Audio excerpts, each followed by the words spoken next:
Hello and welcome to Old Lady Plays. I'm Kate, the Old Lady, and this is Canada to Mexico, episode 32. Now, I'm going to go into some spoilers for this episode because there really isn't a choice, but I want to make sure that if you're watching this, you've seen episodes 29, 30, and 31, because they lead up to what happens in this episode, and it's crucial that they get seen first because they're worth it. There's some great games in there, and yeah, some great results. I'm really pleased. And all right, I'm gonna give you a few seconds here while you pause and go and watch those episodes. Okay? All right, a few seconds. 1, 2, 3. Good. All right, now we go with the spoilers and no more warnings. So we're out. We lost to Spain. Fair enough.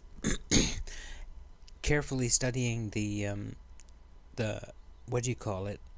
It looks very strongly like if we'd scored a single goal in either the Belgium game or the Morocco game or the Spain game, one goal in any of those three games more than we got, and we'd have been through. One less goal by Spain, we would have been through.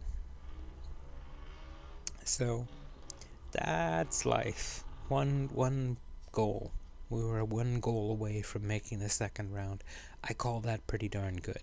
Anyway, so I've left this rated as Canada to Mexico because I'm going to finish looking through the World Cup today and find out who the host is, and then on Wednesday we will begin the process of working towards qualifying. And probably this time I will skip over things like the Gold Cup unless I get to a final or something like that, then I'll throw that in.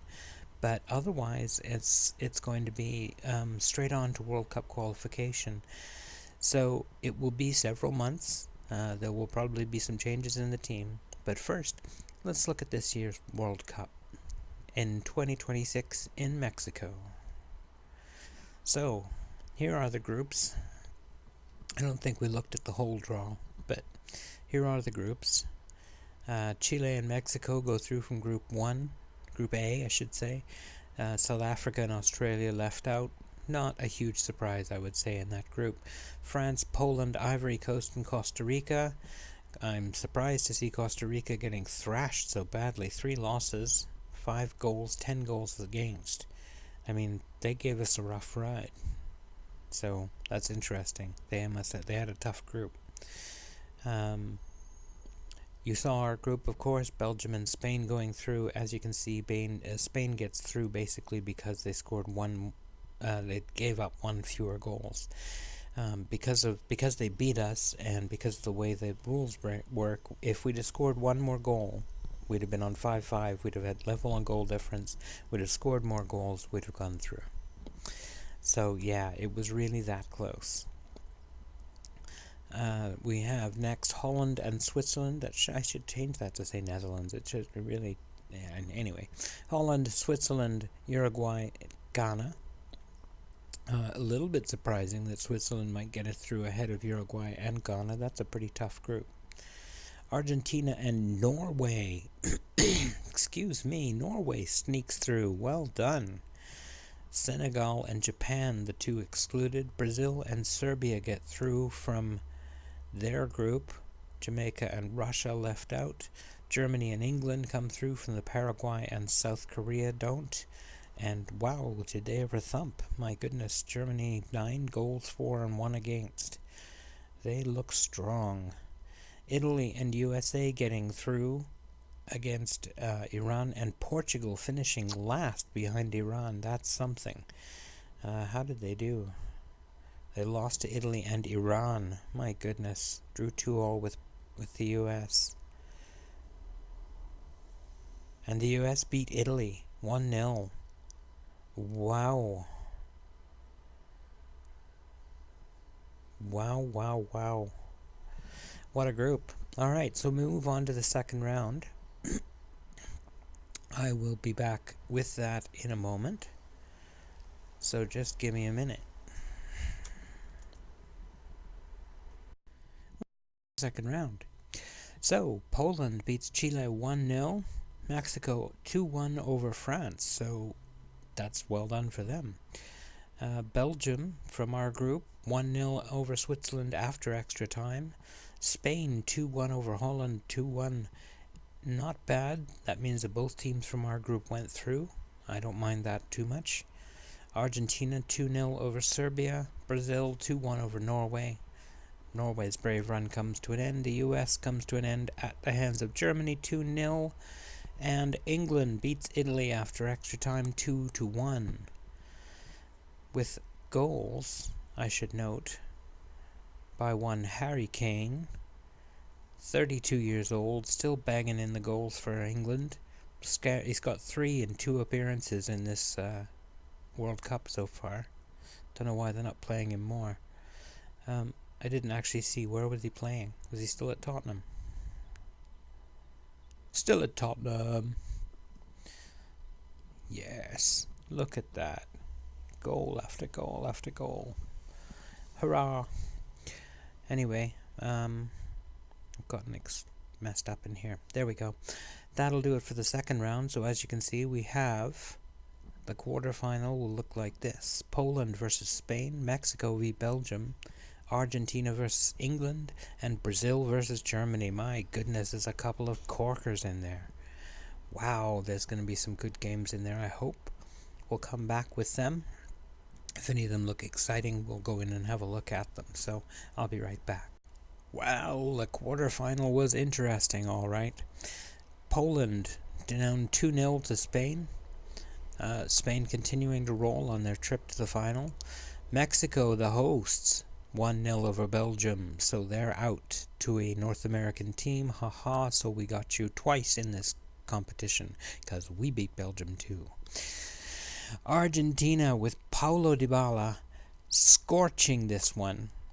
4 goals. And yes, you're going to say Trent Alexander-Arnold was sent off in the 75th minute after all 4 goals had been scored.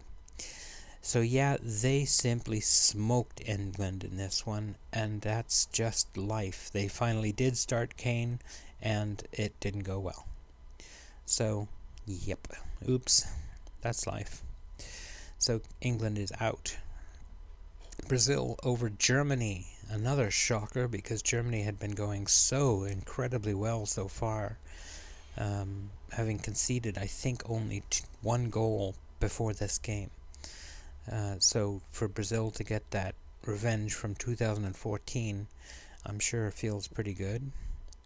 As Brazil will move on to the semi-final. Dun dun dun. Alright, we'll be back in a moment with the semi-final result. The semi-finals, and Brazil cooks Spain 2-0. And yeah, they probably deserve to win. They outpossessed the opponents. It looks like it was a pretty good game for Brazil, and not such a great game for Spain. So fair result there. But I'd like to say, hey, our conquerors went to the semi-final, the only team that actually beat us in the World Cup. I call that pretty good. And in the other game, Mexico, with a penalty just before halftime, gets the win over Argentina. But look at the numbers here. 22-11, 57%. My goodness, they have absolutely thumped it. And Paulo Dybala still managed the match despite losing 1-0. That's pretty good. Especially for a 32-year-old, as Dybala now is. And then we have the third place playoff and the final, and we'll be back for those in a moment. Alright, here's the one you've been waiting for, assuming you're still with me, and if you are, thank you. But if you are still with me, it's Brazil 4, Mexico 1. Looks like Brazil took the early lead, added a couple of goals in the middle of the first half, and then slammed home a 4th just after the half before Mexico finally managed to bag one. Game relatively even in terms of the stats, so it's just that, oh my goodness, look at this fella. 7 key passes. That's impressive. 5 key passes for Pineda on the other side. That's kind of, wow, I'm impressed. Looks like a good game.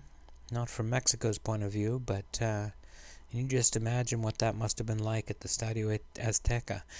I mean, oh my goodness. I wonder what the attendance, 87,000. Very nice. Must have been wonderful. So that's it for the World Cup. I think I forgot to show you the third place game. Woohoo! Spain went third place. Whoa, yay. I'm sure they're thrilled. And that's that.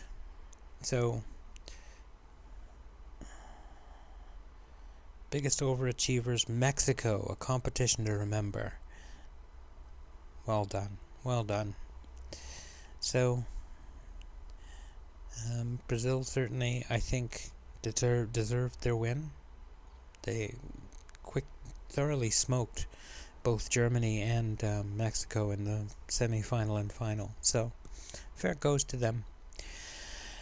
It's going to be a while before I'm back, because I'm not going to worry about the friendlies. So I will be back. Well, I mean, I'll be back with a show on Wednesday, but it will be a while in the game. I'm going to have to play a fair bit before I get to the next Gold Cup and see whether we go anywhere in that. If we do, I'll drop in with a semi-final, final kind of game. Otherwise, it's straight on to World Cup qualifying in about 2 years. So, I will continue to turn down job offers from the Montreal Impact, who have offered the job to me now 6 times since I started this series. Let me see if you guys got to see this. Every time they change their manager, and they do it a lot. Let's hide the caretakers. Okay, so I started this game right about here. So every time they've sacked a manager 3, 4, 5, 6, 7 times, or somebody left in one case, every time they come to me and offer me an interview. As does Toronto, as does Vancouver. So every time they sack their manager, me being one of the most successful managers in Canadian history, these guys will come and ask me to work for them. So they've done it 6 times above Vancouver.